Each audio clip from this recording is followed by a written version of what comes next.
Queridos irmãos e amigos, a paz do Senhor Jesus. Estamos aqui para mais uma EBD online, que tem como objetivo primordial, principal, edificar você, a sua vida, com o ensino da palavra de Deus, ajudando o professor, ajudando o superintendente da EBD, contribuindo de modo sólido, ortodoxo, verdadeiro, para que você também cada vez mais aprimore seus conhecimentos e também contribua na sala de aula para os seus alunos. Louvamos a Deus pela vida de cada pastor, de cada membro e de cada igreja que desempenha o trabalho da EBD.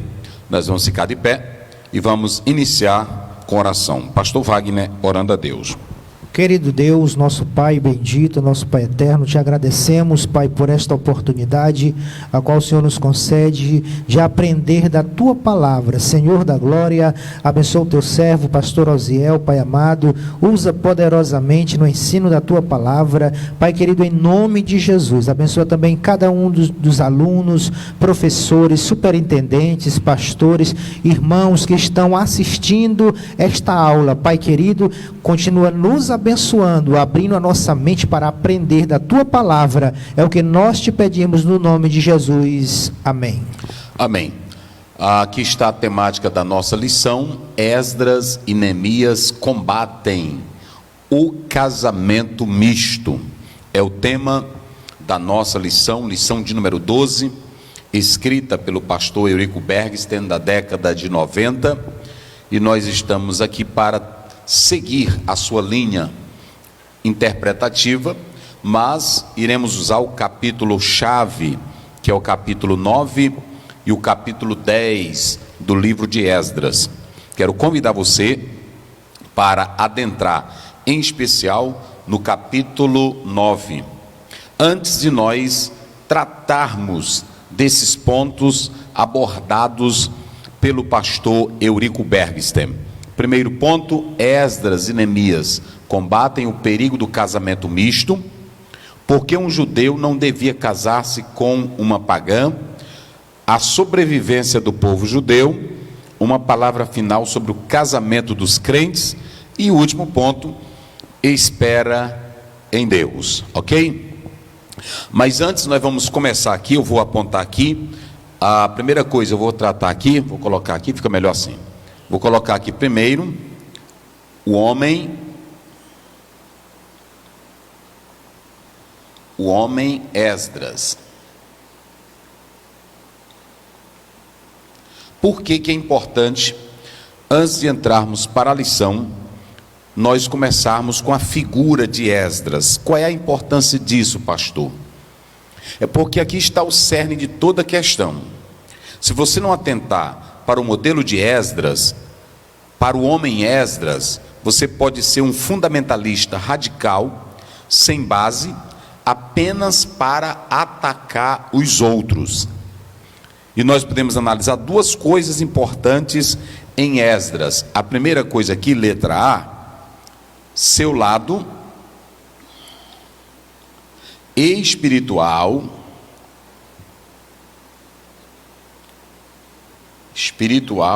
e emocional. Vamos ver quem era esse Esdras. Ele era um homem espiritual, mas ao mesmo tempo ele era emocional. Espiritual e emocional. Há muitas pessoas, pastor Wagner, que possuem uma certa espiritualidade para matar os outros. Entendeu, César?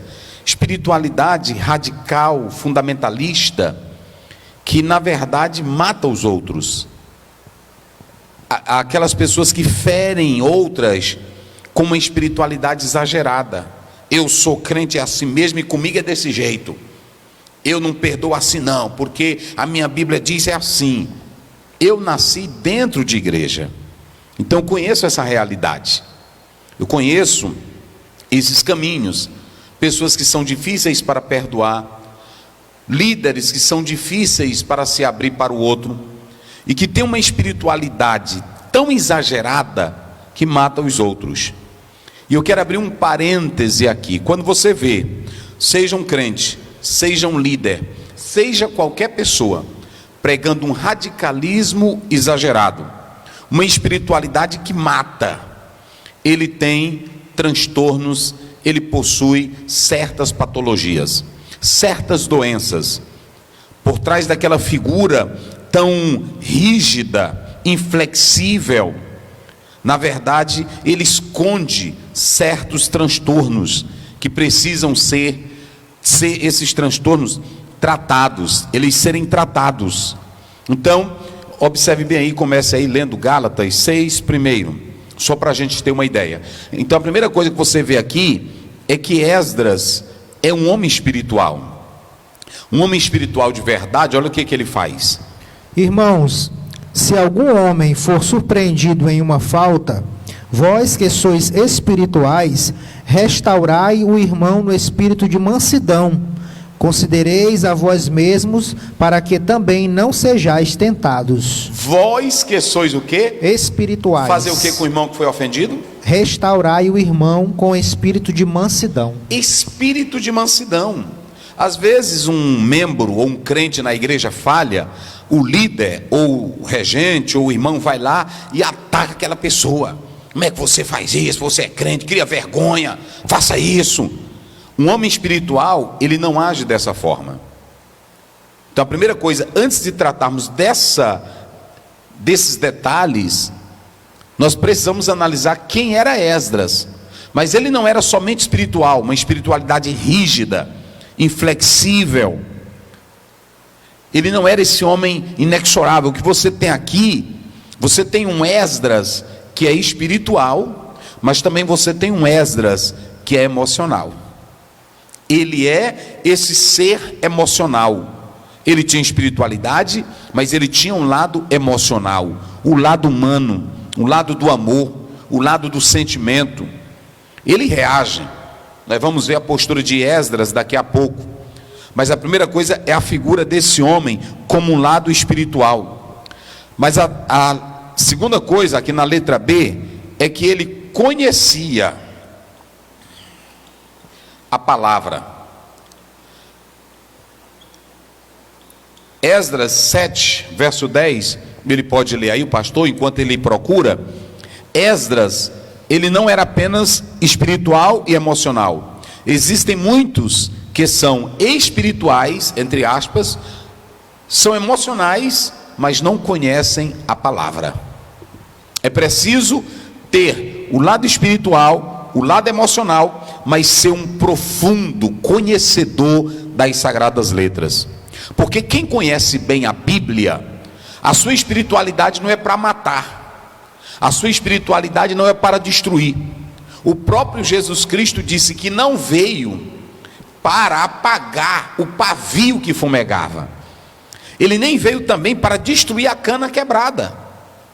Então isso é muito lindo. Por que as pessoas, pecadores, ladrões, bandidos, todos queriam se aproximar de Jesus? Porque Jesus amava a todos. Ele tinha uma espiritualidade para cuidar. Ora, se o nosso alvo é resgatar vidas, se o nosso alvo é tirar vidas do pecado, que espiritualidade é essa que mata, que fere, que acaba, que destrói, que massacra, que humilha, vingativa? Então ele era espiritual, mas era emocional, tinha sentimentos. Às vezes tem pessoas que não têm esse lado emocional, ele não tem esse lado de sentimento, de compaixão, são rígidos a tal ponto de matar os outros, de não dar reconciliação para outros. Negócio sério, é negócio sério. Ele conhecia a palavra, como é que diz? 7:10 de Esdras. 7:10. Porque Esdras havia preparado o seu coração para buscar a lei do Senhor, e para executá-la, e para ensinar em Israel estatutos e juízos. Estão vendo? Estão vendo aqui? Esdras dispôs o coração. Esdras não era um aventureiro, Esdras não era um líder só com a espiritualidade de fachada. Ele conhecia a palavra. Na verdade, ele fecha esse cano, organiza esse cano.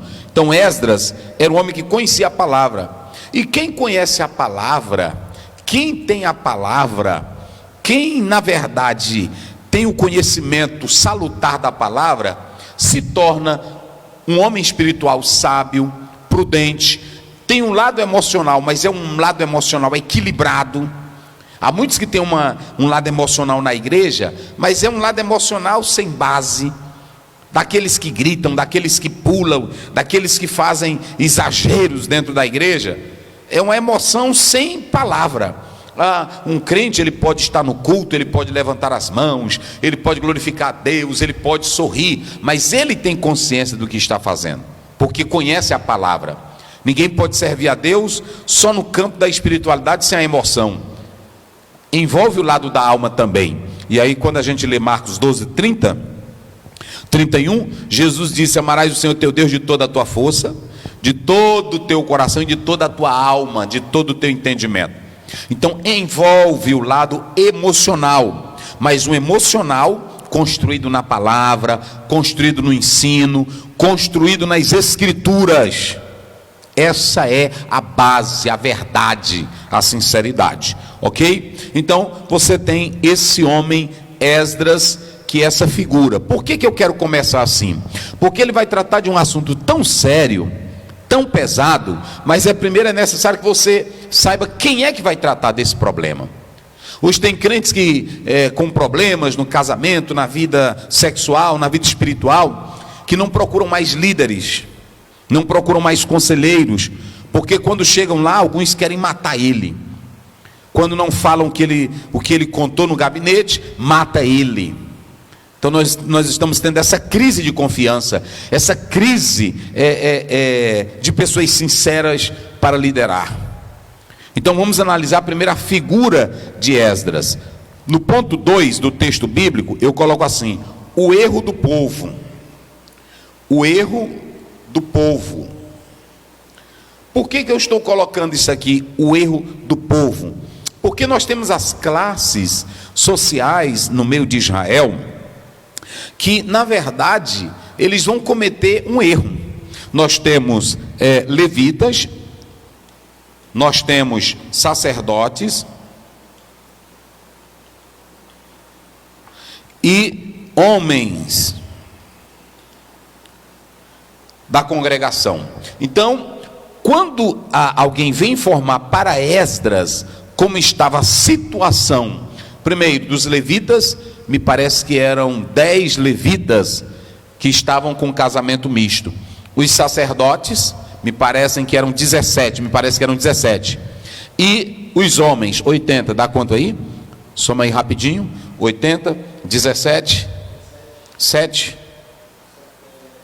113, 104, né? 113, mais ou menos isso aí.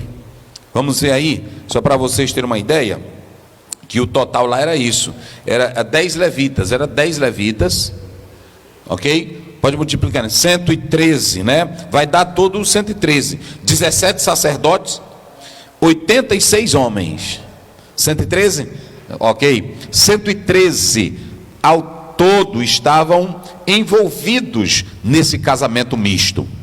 Aí nós temos aqui o erro do povo. Qual foi o erro do povo, pastor? Ora, meus irmãos, eles tinham acabado de sair do cativeiro, sabiam que foram levados para o cativeiro devido à desobediência, quebra da lei de Deus.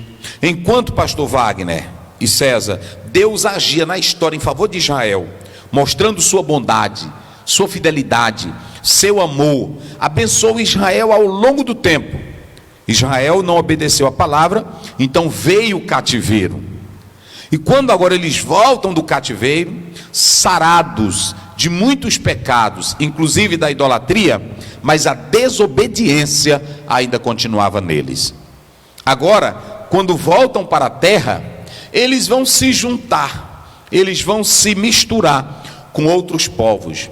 Ou seja, Esdras, ele mostra na oração dele, na confissão, que o povo estava errando porque não valorizavam a bondade, os benefícios do Senhor. Então o povo, pastor Wagner, eles erraram nisso aqui. Por quê? Porque diante da bondade, da misericórdia, do cuidado divino, de tudo que Deus fez por eles, novamente voltam a pecar, contrariando as Santas Escrituras, ou seja, a palavra de Deus. Então nós temos aqui os levitas, nós temos aqui os sacerdotes e nós temos aqui homens da congregação. Então essas classes, elas estavam envolvidas nesse pecado, conforme o próprio texto bíblico ele nos fala. Só para os irmãos terem uma ideia, nós temos aqui no hebraico essa palavra. Quando você atenta para essa palavra aí, sar, é a palavra príncipe. É a palavra príncipe. Pode ser também líder, ok? Chefe. Então esse sar, que é assim, ó, no português, sar, esse líder, esse chefe, esse capitão, que aí são os príncipes, na verdade eles trouxeram a notícia para Esdras de como essa classe estava vivendo.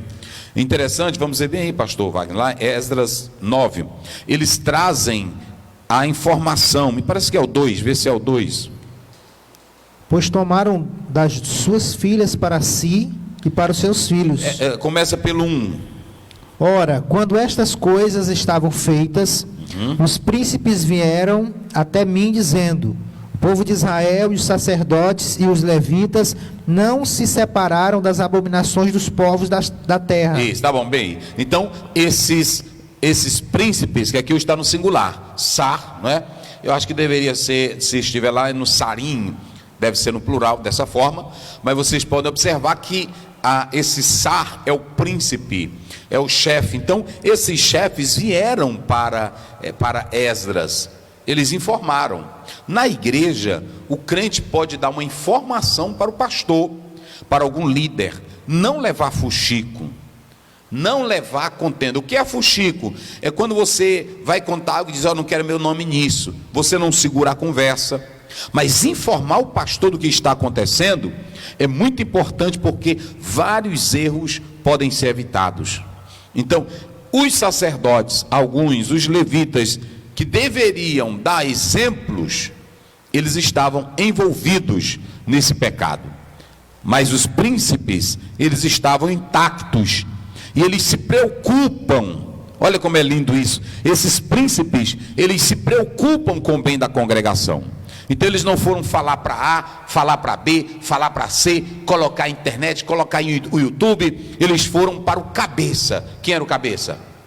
Esdras. Quem era que ia resolver? Esdras. Eles vão levar para o homem certo. Olha aqui, ó, o Sá vão levar aqui para Esdras. E quem é Esdras? Um homem espiritual e um homem emocional. Que coisa linda, né? Problemas na igreja não se resolve com homens que não têm espiritualidade, que não têm o lado emocional e que não têm o conhecimento da palavra. Isso é muito sério, nós vamos já pontuar isso aqui. Isso é muito sério, isso é muito gostoso. Os príncipes trazem essa informação. Me veja bem, parece que é 1 Coríntios 1:8. Se não for 1:8, é 1:11. Vamos lá, rapidinho. Então, eles trazem esse erro do povo. Como é que diz aí? 1:8. O qual vos confirmará também até o fim, para serdes... né? Pode ir. Para serdes... Vê se é o 11. Pois me tem sido declarado a respeito de vós, irmãos meus, pelos que são da casa de Cloé, Isso. que há contendas entre vós. Para aí, pastor Wagner. Leia de novo o versículo, começa. Pois me tem sido declarado a respeito de vós. Diz assim: porque me foi informado acerca de vós, irmãos meus, isso, pelos que são da casa de Cloé, que há contendas entre vós. Quem foi que levou o problema de Corinto para Paulo? A família de Cloé. Ou seja, aqui os príncipes trazem o problema para Esdras. Lá em Paulo, quem leva é a família de Cloé. Vocês estão entendendo? Levar um problema, não é fuxico. Se você vê um problema, vê uma situação, procure a pessoa certa, que é o líder. A família de Cloé sabia que o homem certo ali era Paulo. O intuito de resolver não era aquele negócio de estar contando para A, para B, ligando para um, ligando para C, entendeu? Tem pessoas que dizem assim: eu estou colocando isso, gente, na internet é porque eu quero a solução. Não quer. Quem quer a solução, vá na pessoa certa. Vá no líder, vá no cabeça, vá em quem orienta, em quem tem a espiritualidade, não é isso?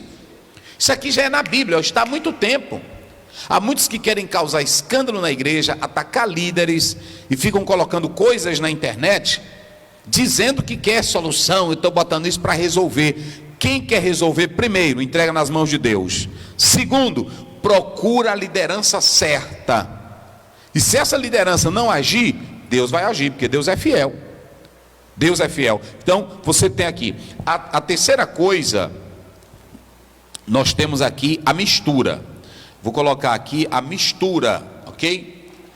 Por que essa mistura? Nós podemos analisar o seguinte: pastor Wagner, ele vai ler aí, Deuteronômio 7 primeiro, depois Atos 13, verso 19.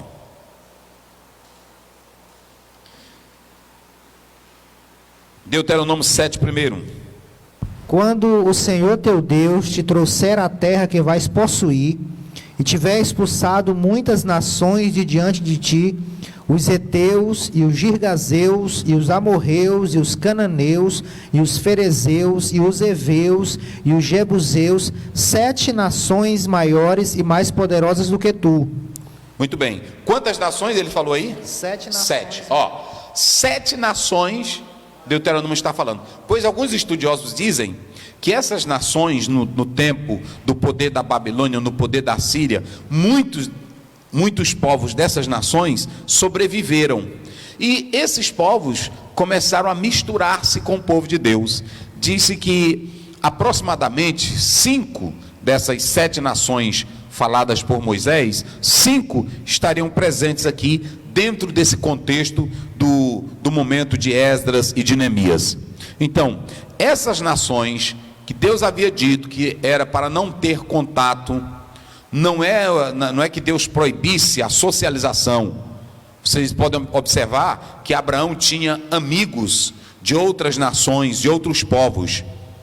A questão, quando diz para se separar, envolve o lado espiritual. Não é porque não era para conversar com o incrédulo, não era para conversar com uma pessoa. Não, a gente vive em um mundo e tem que se socializar com as pessoas. O que Paulo fala disso, e também o próprio Deus separar-se das nações, era não adotar os costumes pecaminosos que elas faziam. Mas você vê que até o povo de Deus, na construção do templo de Salomão, as nações que não faziam parte do povo de Deus ajudaram na construção do templo.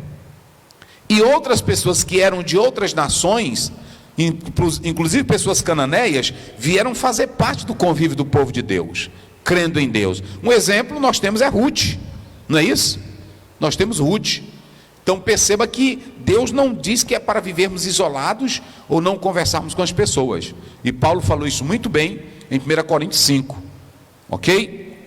Então nós podemos analisar, aqui eu coloquei, a palavra aqui está no cal, ativo, no hebraico, olha aqui, arav. O que é essa palavra arav, pastor Zéu? Essa palavra arav é a palavra mistura no hebraico. Ela quer dizer penhorar, trocar, hipotecar. Mas a melhor palavra aqui é comprometer-se. Estão entendendo agora? Por isso que eu estou usando aqui o hebraico.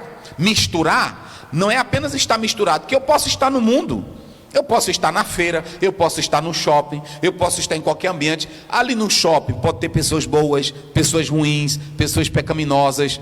Eu estou misturado, mas eu não estou comprometido. E a palavra hebraica misturar é comprometer-se. É negócio sério. É comprometer-se, é envolver-se mesmo com o pecado, é assumir aquilo ali. Então, quando o israelita casava com pessoas dessas nações, não era apenas uma mistura, era um comprometimento em todos os aspectos. E isso comprometia o lado espiritual desse povo. E aí você pode observar que essa mistura, ela vai ser prejudicial, porque nesse sentido eles estavam contrariando a palavra de Deus. Vamos analisar aí alguns textos. Êxodo 34:16, depois Deuteronômio 7:6. Se vocês analisarem essa palavra Arave, ela está aí no Ritfael. O Ritfael, aí está no tronco, né? No tronco Ritfael, que na verdade é reflexivo.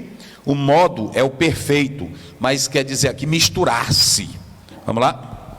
E tomes das suas filhas para os teus filhos, e as suas filhas se prostituam após os seus deuses, e façam teus filhos se prostituírem após os seus deuses. Sim, pode ir. Não farás para ti deuses de fundição. Tá bom, pronto. Que era não para se misturar, porque as filhas, elas poderiam dominar o coração deles, levando-os à idolatria, levando-os ao pecado, a coisas que contrariavam a palavra do nosso Deus Todo-Poderoso. Então, nós podemos analisar que Deus era contra. Deuteronômio 7,6, vamos lá. Deuteronômio 7,6. Porque és um povo santo para o Senhor teu Deus. O Senhor teu Deus te escolheu como povo especial para si mesmo, acima de todos os povos que há na face da terra. Então o que acontece?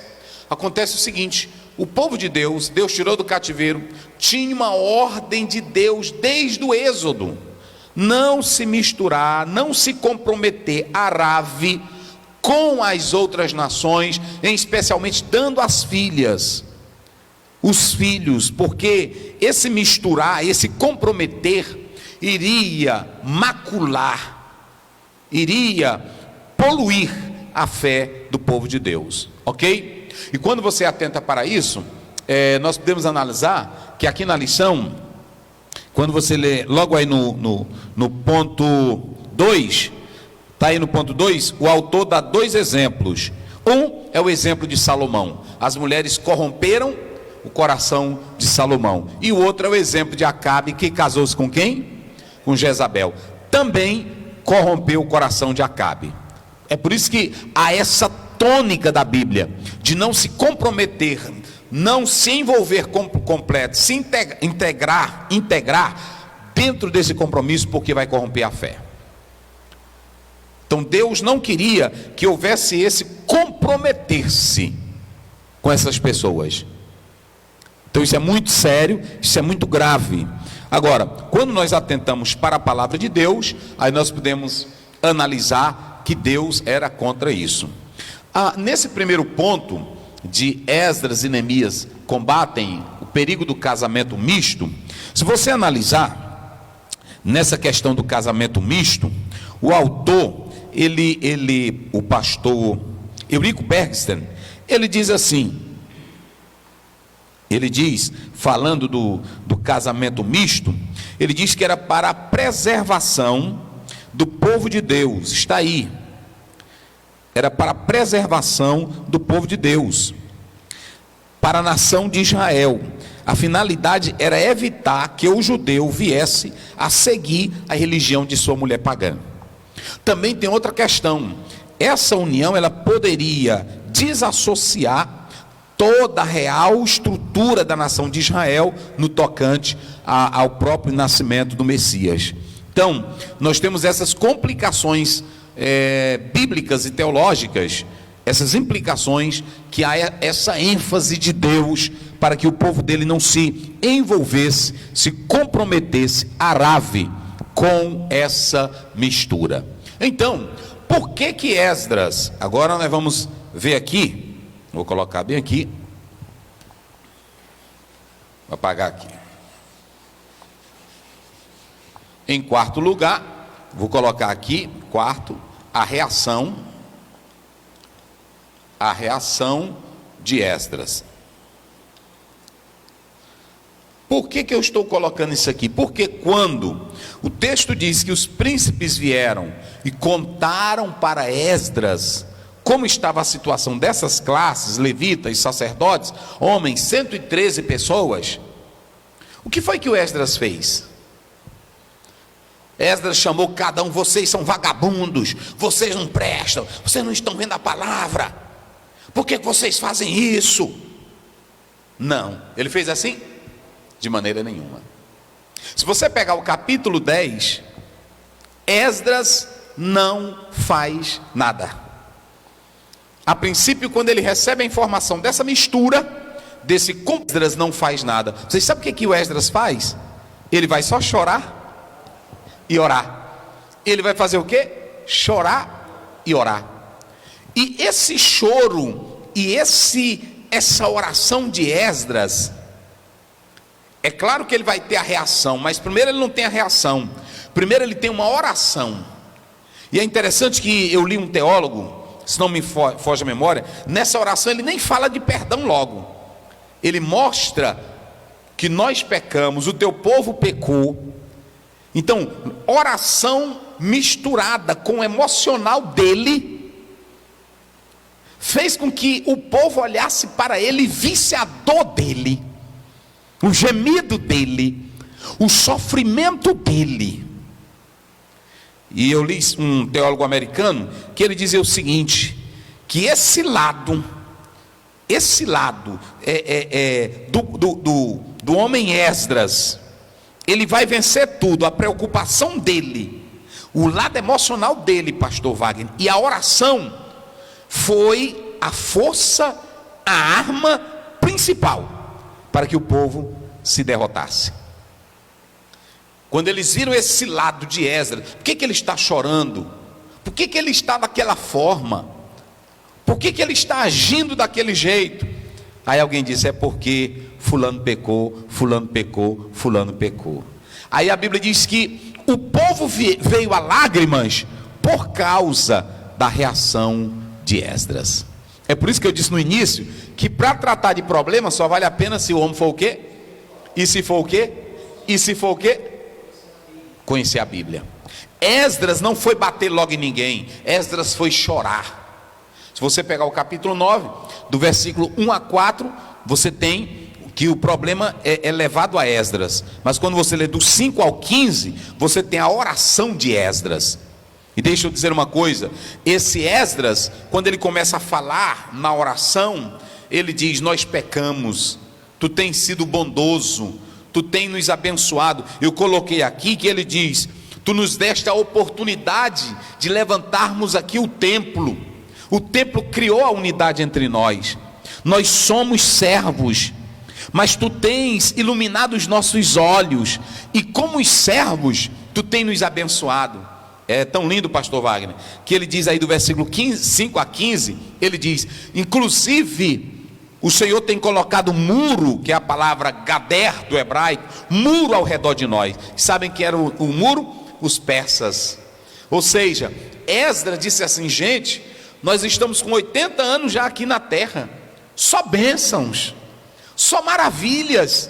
Será se vocês agora querem outra vez voltar para o cativeiro? Então Esdras, ele chora, Esdras, ele mostra a sua reação, mas ele não quer matar ninguém, ele quer reestruturar, porque ele conhecia o quê? E pela palavra, pastor Wagner, ele sabia que o povo estava errado. Ele não vai bater em ninguém por causa de uma tradição dele, porque alguém disse. Quando trouxeram o conhecimento do problema, ele disse, meu Deus, outro cativeiro pode vir, porque o povo está quebrando a palavra. Então esse lado dele, o emocional, o espiritual e a palavra, fazia com que ele fosse esse homem que tivesse reação.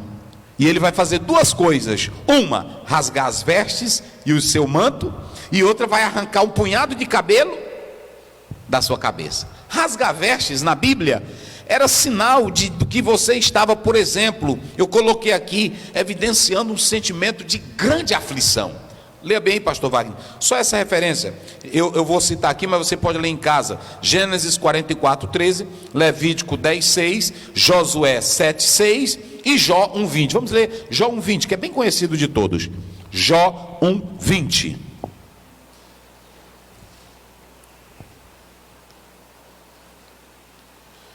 Jó 1:20, como é que diz? Então Jó se levantou e rasgou o seu manto, e rapou a sua cabeça, e prostrou-se em terra e adorou. Ele fez o quê? Rasgou a sua veste, isso, raspou a cabeça, sim, e prostrou-se em terra e adorou. Ele, observem bem, que Jó aqui estava mostrando a aflição, devido à situação que ele estava enfrentando, a perda da família, da sua riqueza. Então ele mostra tudo isso, esse sentimento de aflição. Mas o texto aí diz também que ele arrancou uma porção de cabelo da sua cabeça. Nesse ato, ele estava mostrando indignação moral. Indignação moral. Vamos ver aí, Isaías, você pode ler aí, 50 verso 6. Isaías 50 verso 6. Eu dei minhas costas para os golpeadores e os lados da minha face para aqueles que me arrancavam o cabelo. Eu não escondi minha face da vergonha e das cusparadas. Ok? Então, esse homem, ele reage dessas duas maneiras, a reação. Mas era uma reação consciente. Tudo que ele estava fazendo era baseado na palavra. Olhe para cá. Não é uma reação de uma ira irracional. Não.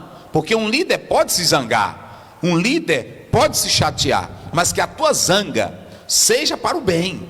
Que a tua ira seja contra o pecado. Que a tua ira não seja para matar o irmão, para matar a irmã. Porque você tem esse lado emocional. Mas o Esdras, ele tinha a palavra.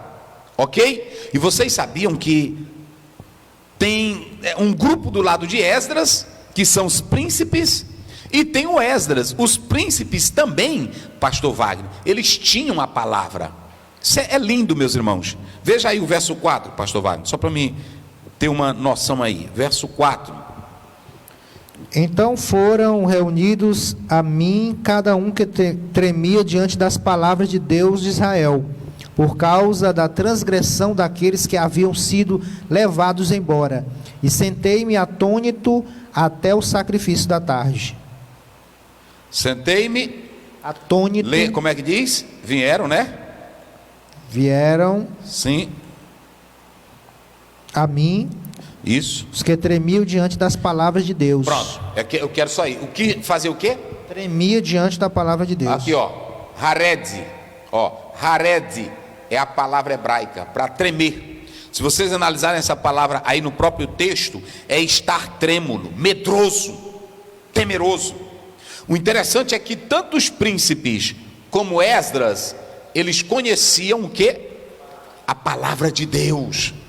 E eles sabiam que o povo estava errado e a palavra estava certa.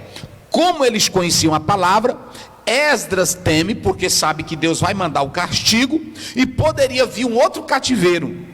Como também esses homens aí tremiam diante da palavra. Eu coloco aqui só para vocês, eu acho muito interessante. John Whitcomb, ele diz assim: a atitude de um homem para com a palavra de Deus é um dos critérios definitivos para medir a sua espiritualidade. Onde é que você sabe que o líder é espiritual? Como é que você mede que o líder, o professor da EBD, é um homem espiritual? Quando ele conhece? Esse é o critério. O maior critério, eita glória a Deus, para você conhecer quem é espiritual, não é quem pula, não é quem grita. Às vezes tem pessoas que pensam que o espiritual é aquele que faz um milagre, é aquele que está, receba, pega aqui, olha aí, olha aqui. Aí crente diz, aí é fogo, aí é canela, aí é nadinha, meus irmãos. Não estou dizendo que pessoas que fazem isso não sejam espirituais, mas o maior critério, qual é? É quem conhece a palavra. Porque nem os sacerdotes, eita glória a Deus, nem os levitas, nem os sacerdotes que sabiam, não estavam guardando a palavra. Mas os príncipes e Esdras estavam guardando a palavra. Então eles vão tratar todo esse problema aqui fundamentados na palavra. Não era coisa, eles não iam tratar da cabeça dele, da ideia deles. Por que não tem esculhambação? Por que não tem críticas infundadas? Porque Esdras está baseado na palavra e na oração. E tudo se resolve com essas duas coisas. O que é? Palavra e oração. Agora eu vou botar 3. E aí vocês dois vão dizer bem forte. Qual é o primeiro? Palavra. Segundo? Oração. E terceiro? Vê se vocês sabem aí. Não. Ação. Porque quando você chega no capítulo 10, aí alguém chega para, me parece que é Secanias, chega para Esdras e diz, rapaz, levanta. Por que tu estás assim? Essa incumbência é tua, levanta. Esdras só vai agir quando o próprio povo já está dominado pelo sentimento dele, porque viram nele amor, viram nele cuidado. Ele não vai bater, ele não vai esculhambar, primeiro ele vai chorar, ele vai orar. E quando ele faz isso, o povo diz: por que ele está assim? Por causa disso e disso. Isso foi criando uma conscientização. Eu posso dizer que essa postura e essa reação de Esdras, elas foram pedagógicas. Então eles viram nisso. Aí quando ele vai agir, já vai agir fundamentado, baseado, e aí pronto. Então, deixa eu dizer uma coisa. O ponto que eu estou tratando aqui é que, por exemplo, já falei desse primeiro, que são o conteúdo. Já falamos aqui do segundo, que era para não contaminar, não estragar o coração do homem de Deus, levando a uma contaminação geral. O povo de Deus sobrevive. Os judeus, vocês sabem, sempre foram vítimas de atrocidades, consequências, como na Espanha, como pelo próprio Hitler. O que os judeus sofreram? Mas os judeus, eles mantêm a sobrevivência porque eles sempre preservaram a origem, seus costumes. E aqui, deixa eu dizer uma coisa, antes de nós entrarmos aqui nessa palavra final. Eu queria que você atentasse para um detalhe muito importante. Eu vou pedir que o pastor Wagner leia, Deuteronômio 21, 10, 14.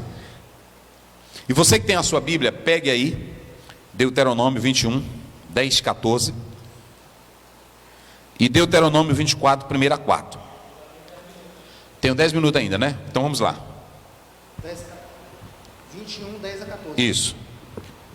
Quando saíres para guerrear contra os teus inimigos, e o Senhor teu Deus os tiver entregado nas tuas mãos, e tu os tiveres cativos, vires entre os cativos uma bela mulher, e a cobiçares, e desejares tomá-la como tua esposa, então a trarás para a tua casa, e ela raspará a sua cabeça, e cortará as suas unhas, e despirá a veste do seu cativeiro, e permanecerá na tua casa, e lamentará seu pai e sua mãe durante um mês inteiro, e depois disso entrarás a ela, e serás seu marido, e ela será tua esposa.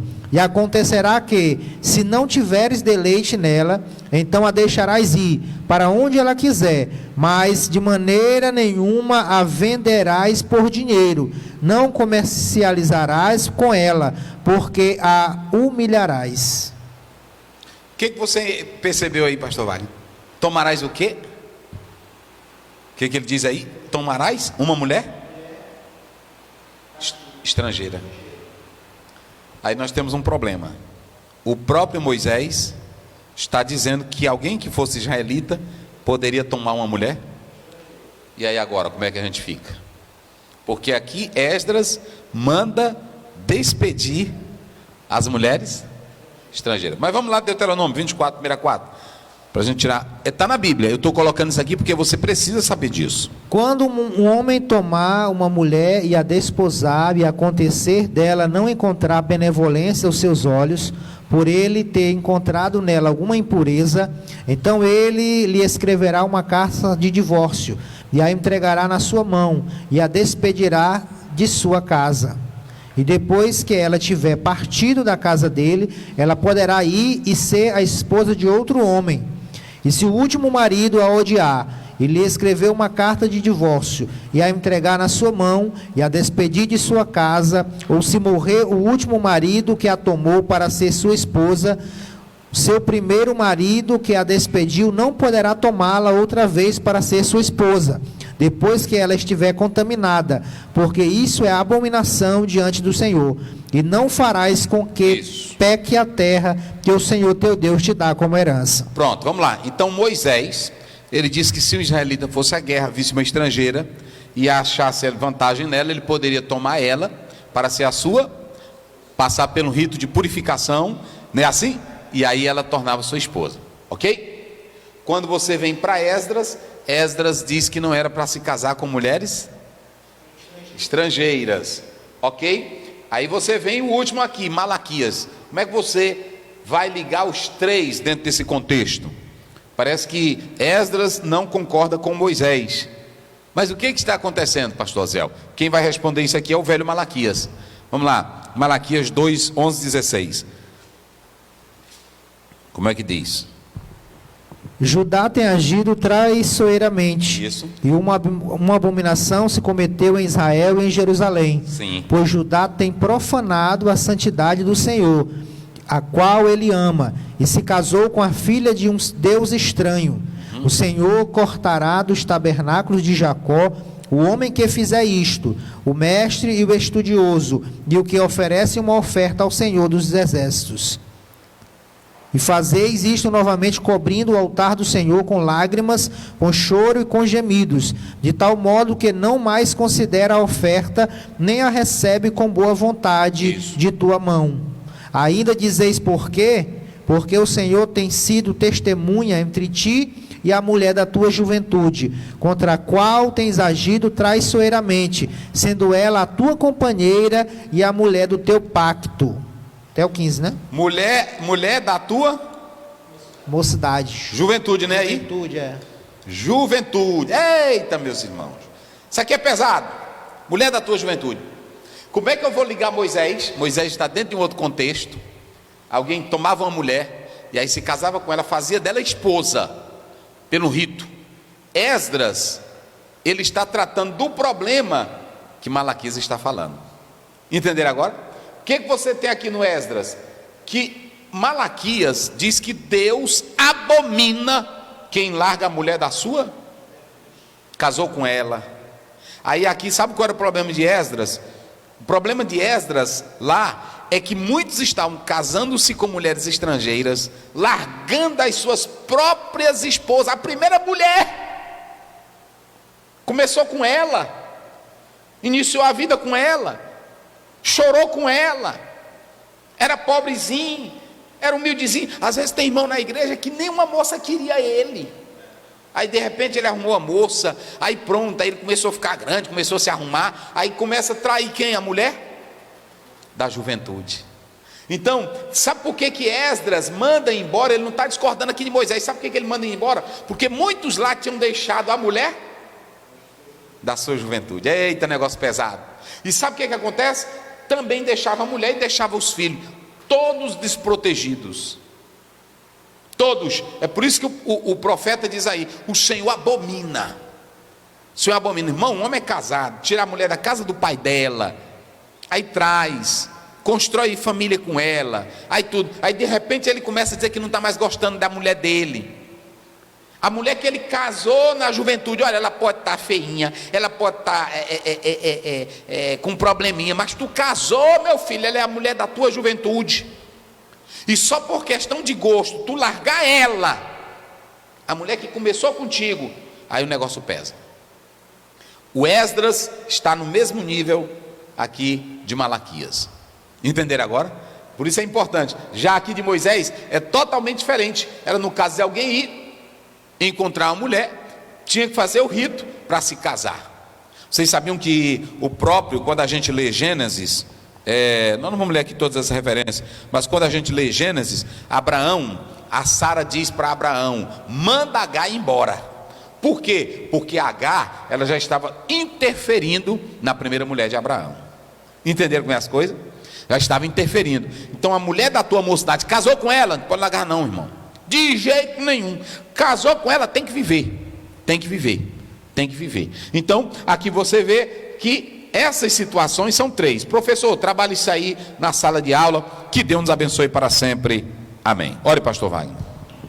Querido e eterno Deus, Pai bendito, mais uma vez nós te agradecemos, ó Deus, esta oportunidade, este ensino maravilhoso da tua palavra, Pai. Continua nos abençoando, nos dando uma escola dominical abençoada, usando cada professor, meu Pai, em nome do Senhor Jesus Cristo, pelo teu Espírito. Continua abençoando o teu servo, pastor Osiel, em nome do Senhor, a sua família. Continua dando graça a cada um de nós, Pai. É o que nós te pedimos e por fé te agradecemos no nome de Jesus. Amém.